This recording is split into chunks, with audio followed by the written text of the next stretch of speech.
if we have an EDR, we do see a list of all of the detections that are present on the end user endpoint.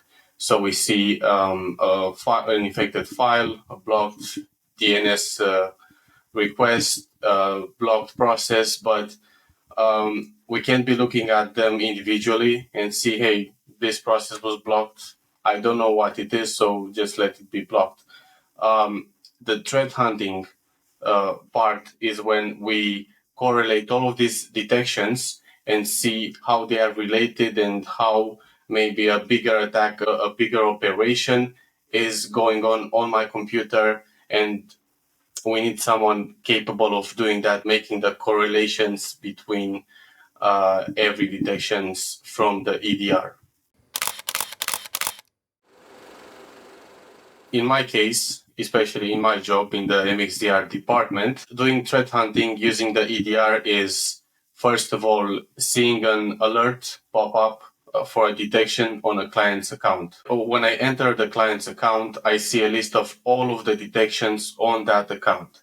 And I may see, again, DNS requests from phishing domains, infected files, processes blocked by the ransomware module, brute force attack alerts, and all of these on their own might not mean a very big threat, but we often find out that they are related. So we see all of this. We basically make a list in our head of everything that's going on and check all of the modules and see.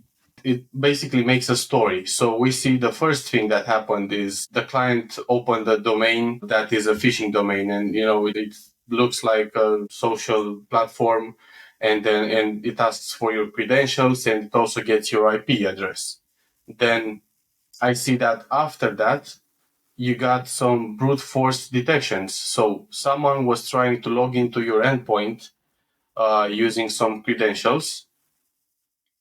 And after that, the brute force detection stopped. So that can either mean that the attacker has gained access and stopped doing it, or they failed. But let's say they gained access, we're going to see then maybe a process blocked by the ransomware module trying to either download files from an external source, unknown source, trying to encrypt files.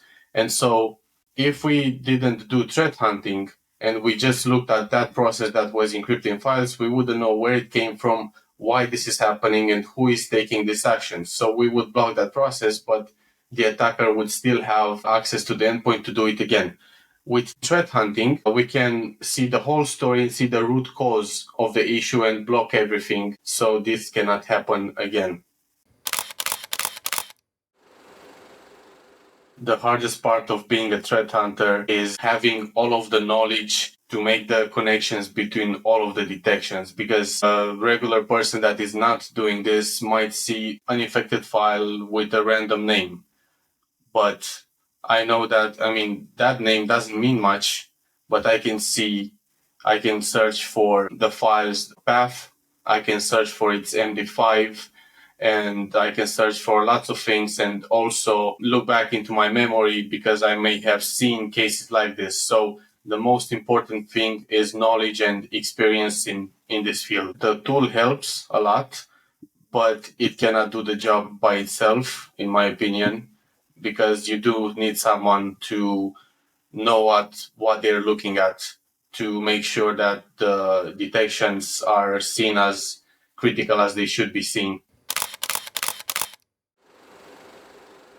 Automation helps in cases of false positive detections or detections that are not that critical, because in my opinion, all critical detections should be handled by a human, but automation can help a lot to get rid of all of the excess detections and all of the excess stuff that may not be that important. And, so we can remove everything that makes our work slower, so we don't have to go through everything. And we can see just the important stuff with the help of the automation, removing the excess stuff. I'd say it's reliable if it's made right. So if it's automated to solve specific detections, like we know we have this file with this exact MD5.